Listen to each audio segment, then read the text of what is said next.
जय हिंद मित्रांनो, मी भाऊसाहेब देवगुंडे माय exam diary या YouTube channel मध्ये आपलं सरच स्वागत करतो. मित्रांनो, वर्ग काढण्याच्या वेगवेगळ्या ट्रिक्स, वेगवेगळे टेक्निक्स, वेगवेगळ्या पद्धती आपल्याला माहित आहेत. आज आपण वर्गमूळ काढण्याची ट्रिक शिकणार आहोत. आणि मित्रांनो, वर्गमूळ काढण्याची ट्रिक शिकण्या अगोदर थोडेसे बेसिक फॅक्ट्स वर्ग आणि वर्गमूळाचे आपण जाणून घेऊया. मित्रांनो, काय असतं की ज्या ज्या संख्येच्या एकक स्थानी 1 किंवा 9 यापैकी एखादा अंक असतो, त्या संख्यांच्या वर्ग संख्यांच्या एकक स्थानी 1 हा अंक असतो. ठीक आहे. ज्या ज्या संख्यांच्या एकक स्थानी 2 किंवा 8 यापैकी एखादा अंक असतो, त्या त्या संख्यांच्या वर्ग संख्यांच्या एकक स्थानी 4 हा अंक असतो. जसे की 2 चा वर्ग 4 आहे, 4च आलं. 8 चा वर्ग 64 आहे, एकक स्थानी 4 आलं. 12 चा वर्ग 144 आहे, एकक स्थानी 4 आलं. ठीक आहे. तसंच ज्या ज्या संख्यांच्या एकक स्थानी 3 किंवा 7 यापैकी एखादा अंक असतो, त्या त्या संख्यांच्या वर्ग संख्यांच्या एकक स्थानी 9 हा अंक असतो मित्रांनो. ठीक आहे. कसं? 3 चा वर्ग 9, 7 चा वर्ग 49 एकक स्थानी 9 आलं, 13 चा वर्ग 169 एकक स्थानी 9 आलं. म्हणजे ज्या ज्या संख्यांच्या एकक स्थानी 3 किंवा 7 यापैकी अंक आहे, त्यांच्या वर्ग संख्येच्या एकक स्थानी 9 हा अंक असतो मित्रांनो. ठीक आहे. ज्या ज्या संख्यांच्या एकक स्थानी 4 किंवा 6 यापैकी एखादा अंक असतो मित्रांनो, त्या त्या संख्यांच्या वर्ग संख्यांच्या एकक स्थानी 6 हा एकमेव अंक असतो. आणि जर संख्येच्या एकक स्थानी 5 हा अंक असेल, तर त्याच्या वर्ग संख्येच्या एकक स्थानी पण 5 हाच अंक असतो. आणि जर संख्येच्या एकक स्थानी 0 हा अंक असेल, तर त्याच्या वर्ग संख्येच्या एकक स्थानी पण 0 हाच अंक असतो. ठीक आहे. आणि दुसरे 2, 3, 7 आणि 8 हे अंक कोणत्याही वर्ग संख्येच्या एकक स्थानी नसतात.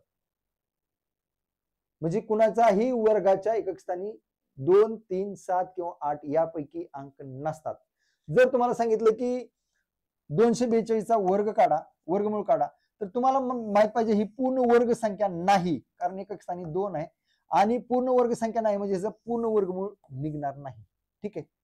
हे बेसिक तुम्हाला माहित पाहिजे. आता आपण जाऊया ट्रिक कडे. आता माझ्याकडे एक नंबर आहे मित्रांनो, 529. ह्याचं वर्गमूळ काढायचं मला ट्रिक नाही, मला माहित नाही कुणाचं वर्गमूळ आहे. ठीक आहे. तर मी काय करणार, अगोदर ज्या ज्या संख्यांच्या शेवटी 0 आहे त्या संख्यांचे वर्ग काढून घेणार. जसं की 10 चा वर्ग 100 आहे, 20 चा वर्ग मित्रांनो 400 आहे, 30 चा वर्ग 900 आहे, 40 चा वर्ग 1600 आहे, 50 चा वर्ग 2500 आहे, 60 चा वर्ग 3600 आहे, 70 चा वर्ग आहे 4900, 80 चा वर्ग आहे 6400, 90 चा वर्ग आहे किती 8100, 100 चा वर्ग आहे 10000, 100 चा वर्ग किती 10000 आहे. हे अशा वर्ग संख्या ज्यांच्या शेवटी 0 आहे. आणि माझ्या ट्रिक मध्ये ह्यांना अनन्यसाधारण महत्व आहे, म्हणजे ह्यांना खूप महत्व आहे. कारण आपण काय करायचंय, हे का आता ही वर्ग संख्या आहे 529 ही वर्ग संख्या आहे. आता आपल्याला बघायचं की ही 529 ही वर्ग संख्या कोणत्या दोन वर्ग संख्यांच्या मध्ये आहे ज्यांच्या शेवटी 0 आहे. कोणत्या दोन वर्ग संख्यांच्या मध्ये? 400 च्या शेवटी 0 आहे ही एक वर्ग संख्या आहे, आणि 900 च्या शेवटी 0 आहे ही एक वर्ग संख्या आहे. आणि ज्या ह्या दोन वर्ग संख्येच्या 0 शेवटी 0 आहे आणि ह्याच्यामध्येच ही वर्ग संख्या 529. म्हणजे ह्याचं जी 529 जी वर्गमूळ आहे ती ह्या दोन संख्यांच्या मध्ये असणार आहे, 20 आणि 30 च्या मध्ये. ठीक आहे. आता आपल्याला कळलं की 529 ही संख्या 400 आणि 900 ह्या वर्ग संख्यांच्या मध्ये. 400 चं वर्गमूळ आहे. आता आपण काय करायचं, ह्याच्या मधली एक वर्ग संख्या घ्यायची. कोणती? ज्याच्या शेवटी 5 आहे. आता बघा ही ह्याचं वर्गमूळ 30 आहे, ह्याचं वर्गमूळ 20 आहे. ह्या दोन संख्येच्या मध्ये मधली संख्या कोणती आहे ज्याच्या शेवटी 5 आहे? 25. 25 चा वर्ग आपल्याला माहित असतो 625 आहे. नसला तर ती काढायची ट्रिक मी सांगितली. आता मला सांगा ही जी वर्ग संख्या आहे 529 ही कोणत्या दोन वर्ग संख्येच्या मध्ये? एक तर आपल्याकडे 400 झाली, एक 625 झाली आणि ही 900 झाली. 3 वर्ग संख्या आहेत. आता 529 कोणत्या दोन वर्ग संख्येच्या मध्ये? 600 आणि 425 च्या मध्ये. तर ह्याचं जे वर्गमूळ आहे 529 चं ते 20 आणि 25 च्या मध्ये असणार. आता आपण जवळ आलो वर्गमूळाच्या. आता ह्याचं वर्गमूळ कोणत्या दोन संख्येच्या मध्ये असणार आहे? 20 आणि 25 च्या मध्ये. 20 आणि 25 च्या मध्ये अशी कोणती संख्या आहे मित्रांनो ज्याच्या शेवटी किती 3 आहे किंवा 7 आहे? कारण जर संख्येच्या शेवटी 3 असलं तरच वर्ग संख्येच्या शेवटी 9 येतं, किंवा संख्येच्या शेवटी 7 असलं तरच वर्ग संख्येच्या शेवटी 9 येतं एकक स्थानी. हे आपण अगोदर बघितलंय. तर इथं एकमेव अशी संख्या आहे 20 आणि 25 च्या मध्ये 23, त्याच्या शेवटी 3 किंवा 7 पैकी एखादा अंक. आणि म्हणून 529 चं वर्गमूळ आहे 23 एवढं. ठीक आहे, कळते का? ट्रिक कळते का? नसली कळत तर इथं बघूया. 9604 ही वर्ग संख्या कोणत्या दोन वर्ग संख्यांच्या मध्ये आहे ज्याच्या शेवटी 0 आहे? एक तर 8100 आहे आणि दुसरी 10,000 ह्यांच्यामध्ये. कारण एक 8100 वर्गमूळ आहे 90 आणि 10,000 वर्गमूळ आहे 100. मग ही 9604 ही वर्ग संख्या 8100 आणि 10,000 ह्याच्यामध्ये आहे. 8100 आणि 10,000 ह्याच्यामध्ये आहे. तर ह्याचं जी वर्गमूळ आहे ती 90 आणि 100च्या मध्ये.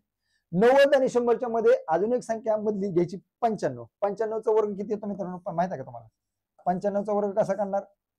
शेवटी 5 आहे म्हणल्यावर वर्ग संख्येच्या शेवटी 5 लिहून टाकलं, 9 ला त्याच्या पुढच्या अंकांमध्ये 10 गुणलं, 9 10 90 म्हणजे 9025 हा 95चा वर्ग. आता माझ्याकडे 3 वर्ग संख्या झाल्या, एक 8100, एक 9025 95चा वर्ग आणि एक 10,000 100चा वर्ग. आता ही 9604 ही कोणत्या दोन वर्ग संख्यांच्या मध्ये? 8100 आणि 9025च्या मध्ये का 9025 आणि 10,000च्या मध्ये? 9025 आणि 10,000च्या मध्ये. तर ह्याचं जे वर्गमूळ आहे मित्रांनो 95 आणि 100च्या मध्ये. कुणाचं? 9604चं. आता जवळ पोचलो की आपण 95 आणि 100च्या मध्ये आपल्याला माहित पडलं. जर ह्याचं वर्गमूळ 95 आणि 100च्या मध्ये तर असा कोणता अंक आहे ज्याच्या शेवटी 2 आहे किंवा 8 आहे? 95 आणि 100 मध्ये असा कोणता अंक, अशी कोणती संख्या आहे का ज्याच्या शेवटी 2 आहे किंवा 8 आहे? एकच आहे 98. आणि त्याच संख्येचं वर्ग संख्येच्या शेवटी 4 असतं. एक तर संख्येच्या शेवटी 2 पाहिजे किंवा एकक स्थानी 2 पाहिजे किंवा 8 पाहिजे. त्याच संख्येच्या वर्ग संख्येच्या शेवटी 4 हा अंक येतो. मग एकमेव 98 एवढी संख्या उरते ज्याच्या शेवटी 8 आहे.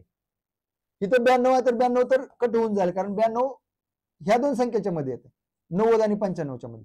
95 आणि 100च्या मध्ये अशी कोणती संख्या ज्याच्या शेवटी 8 आहे किंवा 2 आहे? 98 एकटी संख्या आहे म्हणून 9604चं वर्गमूळ किती असणार आहे मित्रांनो? 98 असणार. आता ट्रिक कळली का? नाही कळली? अजून गणित घेऊया. एक 3364 ही एक वर्ग संख्या, याचं वर्गमूळ काढायचंय. कसं काढायचंय? आपल्या ट्रिकने काढायचंय. आपली ट्रिक काय म्हणते? ही वर्ग संख्या कोणत्या दोन वर्ग संख्यांच्या मध्ये आहे ज्याच्या शेवटी 0 आहे? एक 0 कधी 2550चा वर्ग, 3660चा वर्ग, हा आहे की. एक तर 2550चा वर्ग आणि 3660चा वर्ग, 3600. ठीक. 2500चं वर्गमूळ 25 आहे, 3600चं वर्गमूळ नाही सॉरी 2500चं वर्गमूळ 50 आहे, 3600चं वर्गमूळ 60 आहे. आता ही जी 50 आणि 60 ह्याच्यामध्ये 65 55 एक संख्या आहे, हिचा पण वर्ग काढून घ्यायचा. कसा काढणार वर्ग? मी ट्रिकने शिकवले. जरी संख्येच्या शेवटी 5 असेल तर वर्ग संख्येच्या शेवटी 25 लिहून टाकायचा आणि हे दशक स्थानच्या अंकाला त्याच्या पुढच्या अंकाने म्हणजे 5 ला 6 ने गुणायचं, 6 पंचे 30 म्हणजे 3025 हे 50चा वर्ग आहे. आता माझ्याकडे 3 वर्ग संख्या झाल्या मित्रांनो. कुठल्या? एक 2500, एक 3025 आणि एक 3600, 3 वर्ग संख्या आहे. आता ही जी वर्ग संख्या आहे 3364 ही वर्ग संख्या कोणत्या दोन वर्ग संख्येच्या मध्ये? ह्या दोन, सॉरी 3025 आणि 3600 ह्या दोन वर्ग संख्यांच्या मध्ये. तर ह्याचं जे वर्गमूळ मित्रांनो 55 ते 60च्या मध्ये कुठेतरी. कळलं का? आणि जर 55 आणि 60 ह्या दोघांच्या मध्ये वर्गमूळ आहे तर अशी कोणती संख्या आहे ज्याच्या शेवटी 8 आहे किंवा 2 आहे? किंवा 2 आणि 8 जर संख्येच्या एकक स्थानी 2 किंवा 8 यापैकी जर अंक असला तरच त्यांच्या वर्ग संख्येच्या एकक स्थानी 4 हा अंक येतो. ही वर्ग संख्या त्याच्या एकक स्थानी 4 हा अंक आहे. म्हणजे ह्याचं वर्गमूळ जी संख्या असणार आहे त्याच्या एकक स्थानी 2 किंवा 8 पैकी एखादा अंक असणार आहे. असणार आहे का? असणार आहे की. आणि असं जर असलं तर 55 आणि 60 मध्ये अशी कोणती संख्या आहे ज्याच्या शेवटी 1 आहे, काय 2 आहे किंवा 8 आहे? एकच संख्या आहे. किती आहे? 58. 58चं वर्गमूळ आहे, वर्ग संख्या ही 3364 आणि 3364चं वर्गमूळ 58 असणार आहे मित्रांनो. ठीक आहे. कळलं का? नसलं कळलं? अजून गणित बघू. एक संख्या आहे 2809 ही एक वर्ग संख्या असं दिलंय आपल्याला. परीक्षेमध्ये दिलंय की 2809 ही एक वर्ग संख्या आहे आणि ह्याचं वर्गमूळ किती? म्हणजे असं तुम्हाला असं दिले, असं असं आणि असं क्वेश्चन मार्क आणि काढा. तुम्हाला माहित नाही काय करणार? वर्गमूळ पाठ पाहिजे. किती? 40 50 100 पर्यंत पाठ पाहिजे. नसलं पाठ तर कसं काढणार? असं काढा की 2809 एक संख्या आहे, कोणत्या दोन वर्ग संख्यांच्या मध्ये ती बघणार मी, ज्याच्या शेवटी 0 आहे. 5 5 25, 50चा वर्ग आहे 2500 50 आलं. 60चा वर्ग आहे 3600 ह्या दोन संख्यांच्या मध्ये. आणि हे ते मी 65चा पण करून घेणार. 65चा वर्ग किती येणार? 65च्या शेवटी 5 आहे म्हणून वर्ग संख्येच्या शेवटी 25 लिहून टाकलं आणि 6ला त्याच्या पुढच्या अंकांमध्ये 7 म्हणून 7 42 4225 हा 65चा वर्ग. आता माझ्याकडे 3 वर्ग संख्या झाल्या. 1 2500, 4225 आणि 3600. आता ही जी 2809 ही जी संख्या आहे ही कोणत्या दोन संख्यांच्या मध्ये? ह्या दोन संख्यांच्या. कुठल्या? 2500 आणि 4225 मध्ये. ह्याचं जे वर्गमूळ आहे, नाही ही तर 55, सॉरी 6 पंचे 30, 30 25 यायला पाहिजे. 3025 मी 65चं काढलं. आता ही जी 2809 आहे ती 2500 आणि 3025 मध्ये. ठीक आहे. तर ह्याचं वर्गमूळ जे आहे ते 50 आणि 55च्या दरम्यान असणार. 50 आणि 55च्या दरम्यान अशी कोणती संख्या आहे ज्याच्या एकक स्थानी किती पाहिजे?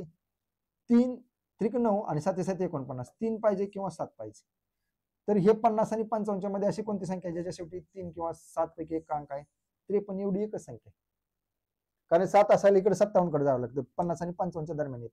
मग 2809चं जी वर्गमूळ असणार आहे ते 53 असणार आहे. असणार आहे का? असणार आहे. पुढचं गणित बघूया. 676 ही एक आपली इजी आहे. हिचं जर तोंडी आपल्याला येत माहित असतं, तोंडी माहित आहे काय वर्गमूळ, तरी आपण ट्रिकनं बघूया. कसं बघूया? 676 ही वर्ग संख्या कोणत्या दोन वर्ग संख्यांच्या मध्ये आहे ज्यांच्या शेवटी 0 आहे? एक तर 420 चा वर्ग, एक तर 930 वर्ग. ह्या दोन वर्ग संख्यांच्या मध्ये. आता मला ह्या 20 आणि 30 मध्ये 25 ही संख्या आहे. 25चा वर्ग काढणार मी 625 आहे. आता माझ्याकडे 3 वर्ग संख्या झाली. एक 400, एक 625 आणि 900. आता ही 676 कोणत्या दोन वर्ग संख्यांच्या मध्ये? 625 आणि 900च्या मध्ये. म्हणजे ह्याचं जे वर्गमूळ आहे ते 25 आणि 30च्या मध्ये असणार. 25 आणि 30च्या मध्ये अशी कोणती संख्या आहे ज्याच्या शेवटी किती 4 आहे किंवा 6 आहे? एकमेव संख्या आहे 26. म्हणजे 26चा वर्ग आहे 676 आणि 676चं वर्गमूळ आहे 26. कळतंय का? कळायलाच पाहिजे. पुढची वर्ग संख्या बघूया आपण. 1369 आहे. 1369 ही वर्ग संख्या कोणत्या दोन वर्ग संख्यांच्या मध्ये ज्यांच्या शेवटी 0 आहे? एक तर 30चा वर्ग आहे 900 आहे का? आहे की. आणि 40चा वर्ग आहे 1600. 1600 आणि 900च्याच मध्ये ज्यांच्या शेवटी 0 आहे. आता मी 35चा पण वर्ग मधला काढून घेतो. 35चा वर्ग काय येतो मित्रांनो? 35च्या शेवटी 5 आहे म्हणून वर्ग संख्येच्या शेवटी 5 लिहून टाकलं आणि 3ला त्याच्या पुढच्या अंकाने म्हणजे 4 न गुणलं 3 चौक 12, 1225 हा 35चा वर्ग. आता माझ्याकडे 3 वर्ग संख्या झाल्या. एक 900 झाली, एक 1225 झाली आणि एक 1600 झाली. आता मी 1369 कोणत्या दोन वर्ग संख्येच्या मध्ये? 1225 आणि 1600च्या मध्ये. मग ह्याचं जे 1369ची जी वर्गमूळ आहे ते 35 आणि 40च्या मध्ये येणार आहे. 30 आणि 35च्या मध्ये नाही येणार. 35 आणि 40च्या मध्ये येणार. 35 आणि 40च्या मध्ये असा कोणता अंक आहे ज्याच्या शेवटी 7 आहे किंवा 3 आहे? कारण त्यावेळेसच वर्ग संख्येचे आहे. जर एखाद्या संख्येच्या शेवटी 3 किंवा 7 असलं तरच त्याच्या वर्ग संख्येच्या शेवटी काय येतं? 9 येतं. एकक स्थानी 9 येतं. मग इथे एकक स्थानी 9 आहे म्हणजे त्याच्या वर्गमूळ संख्येच्या शेवटी काय? 3 किंवा 7 पैकी एखादा अंक आहे. 35 आणि 40 मध्ये अशी कोणती संख्या ज्याच्या शेवटी 3 किंवा 7 पैकी एखादा अंक आहे? एकच संख्या आहे 37. 37चा वर्ग काय असणार आहे? 1369 आणि 1369चं वर्गमूळ असणार आहे 37. ठीक आहे का? कळतंय का? नसलं कळत अजून गणित बघूया. ठीक आहे. काय म्हणते? एक 3844 ही एक वर्ग संख्या. काय करणार मित्रांनो? काय करणार? 3844 ला ही बघणार कोणत्या दोन वर्ग संख्येच्या मध्ये आहे ज्याच्या शेवटी 0 आहे. एक तर किती? 50चा वर्ग 2500, 60चा वर्ग 3600, 3600 घेऊ. 60चा वर्ग आहे आणि 70चा वर्ग आहे 4900. ह्या दोन वर्ग संख्यांच्या मध्ये ज्याच्या शेवटी 0 आहे. तर ह्याचं वर्गमूळ 60 आणि 70च्या मध्ये असणार आहे. पण आपण तरी पण 65 एक घेऊया. ह्या दोघांच्या मधला मध्य काढूया. ह्या दोघांचा मध्य 65. 65चा वर्ग काय? वर्ग संख्येच्या शेवटी 0 लिहून टाकू. 7ला त्याच्या पुढच्या अंकाने म्हणजे 6ला त्याच्या पुढच्या अंकाने म्हणजे 7 न गुणले 7 42. 4225 हा 65चा वर्ग. आता माझ्याकडे 3 वर्ग संख्या आहेत. एक 36 आहे, एक 4225, एक 4900. आता 3844 कोणत्या दोन वर्ग संख्येच्या मध्ये? 36 आणि 4225च्या मध्ये. म्हणजे 3844चं वर्गमूळ 60 आणि 65च्या मध्ये असणार आहे. 60 आणि 65च्या मध्ये असा कोणता अंक आहे ज्याच्या शेवटी 2 आहे किंवा 8 आहे? कारण 2 आणि 8 जर एकक स्थानी संख्येचे असलं तरच त्यांच्या वर्ग संख्येच्या शेवटी 4 जातं. ठीक आहे. तर 62 आहे. 60 आणि 65 मध्ये कोण आहे? 62 आहे. म्हणजे 3844चं वर्गमूळ 62 आहे आणि 62चा वर्ग काय आहे? 3844. 1369 आपण मागल्या गणितात बघितलं. आता बघूया 6241. ठीक आहे. कळतंय का भावानो? कळलं पाहिजे, कळलं पाहिजे, ठीक आहे ना. शेवटपर्यंत जेवढे गणित आपण सगळी सोडूस्तो 10 गणित घेतले ती, त्यातलं एक तर डबलच झालं, किती 1300 काहीतरी होतं ना, ते डबल झालं. तर आपल्याकडे आता किती 2च गणित राहिली. ही 2-3 गणित समजेपर्यंत तुम्हाला ही ट्रिक समजली पाहिजे. बघूया 6241 ही एक संख्या आहे. ही कोणत्या दोन वर्गसंख्येच्या मध्ये ज्याच्या शेवटी 0 आहे? एक तर 60चा वर्ग 3600, 70चा 4900, 80चा 6400, म्हणजे 70चा 4900 आणि 80चा 6400. ह्या दोन वर्गसंख्येच्या मध्ये. आता ह्याच्यामधला किती आहे? 75. 75चा पण करून घेतो वर्ग. किती आहे? वर्गसंख्येच्या शेवटी 25 लिहितो आणि 7ला त्याच्या पुढच्या 7 8 56, 5725 हा 75चा वर्ग. आता 6241 ही संख्या कोणत्या दोन वर्गसंख्येच्या मध्ये? माझ्याकडे 3 वर्गसंख्या आहेत, एक 4900, एक 5625 आणि एक 6400.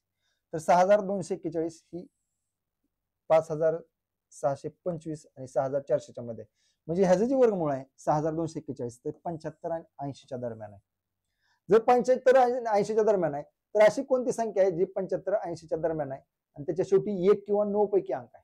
कारण 1 किंवा 9 पैकी जर अंक संख्येच्या शेवटी असला तरच त्या संख्येच्या वर्गसंख्येच्या शेवटी 1 येतं. मग अशी एकच संख्या किती आहे? 79. आणि 79चा वर्ग हा 6200 किती असला पाहिजे? 41 असला पाहिजे. आणि 6241चं वर्गमूळ काय असलं पाहिजे? 79 असलं पाहिजे. ठीक आहे, ठीक आहे मित्रांनो, असंच आहे का? असंच आहे, ठीक आहे. बसरते ह्या वर्गसंख्या असल्या पाहिजेत. जर वर्गसंख्या असल्या तर ट्रिकनं त्याचा आपण वर्गमूळ काढू शकतो. ठीक आहे. पुढची संख्या आहे 7744. कोणत्या दोन वर्गसंख्यांच्या मध्ये ज्यांच्या शेवटी 0 आहे? एक तर किती 6400, 80चा वर्ग आणि 90चा वर्ग किती 8100, 90चा वर्ग. ह्या दोघांमध्ये 85 पडतं. 85चा वर्ग पण मी काढून घेतो. शेवटी 25 लिहितो ना, 8 ला 9 8 9 9 8 72, म्हणजे 7225 85चा वर्ग. आता जर 7744 बघितलं, या 3 वर्गसंख्येच्या कोणत्या दोन वर्गसंख्येच्या दरम्यान येते? हे जे येते 7744, हे येते 7225 आणि 8100च्या दरम्यान. म्हणजे ह्याचं जे वर्गमूळ आहे 7744 ते 85 आणि 90च्या दरम्यान येणार. आणि 85 आणि 90च्या दरम्यान अशी कोणती संख्या आहे ज्याच्या शेवटी 8 आहे किंवा 2 आहे? एकच संख्या आहे 88. कारण आता 88ची वर्गसंख्या ही असणार आहे 7744 आणि 7744चं वर्गमूळ जे असणार आहे ते 88 असणार आहे. पडताळून बघा, ठीक आहे, पडताळून बघा. तर अशा प्रकारे मित्रांनो काय होतं, आज आपण वर्गमूळ काढण्याची एक ट्रिक बघितली. आणि ही ट्रिक तेव्हाच लागू होते मित्रांनो, ती संख्या एखादी संख्या पूर्ण वर्गसंख्या आहे आणि तिचं वर्गमूळ काढायचंय, फाइंड आउट करायचंय त्यावेळेस. ठीक आहे. व्हिडिओ आवडला तर मित्रांनो व्हिडिओला लाईक करा, शेअर करा, चॅनलला सबस्क्राईब करा. धन्यवाद मित्रांनो. जय हिंद.